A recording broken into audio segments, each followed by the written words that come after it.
కృంగిపోయి పడ్డ చోటే పడి ఉండకూడదు బిడ్డ. కృంగిపోయి పడ్డ చోటే పడి ఉండకూడదు.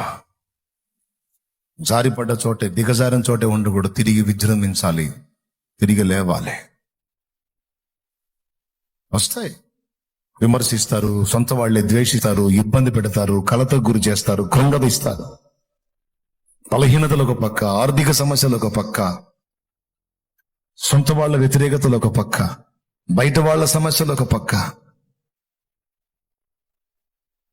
నలువైపుల పోరాటాలు. ఆయన నీకు భయం లేదు. ఆయన ఒక్కడుంటే నీకు చాలా. ఉన్నాడు, ఆయన నీకు తోడుగా ఉన్నాడు. నువ్వు ఆయన్నే ఆధారం చేసుకొని నిలదొక్కి నిన్ను ఎదిరిస్తున్న ప్రతికూలతను నువ్వు సవాల్ చేయాలి. ఎందుకంటే రాకడ దగ్గరికి వస్తుంది నాన్న. అందరూ చైతన్యం పొందాలి నాన్న. నా ముందుకు వచ్చి మీ అందరూ నా గొప్పవాళ్ళుగానే కనపడతారు. మీ అందరూ కూడా అనేక మందిని వెలిగించే దీపాల్లా కనపడతారు నాన్న. నేను అదే చూస్తాను నాన్న. నా దగ్గరికి వచ్చింది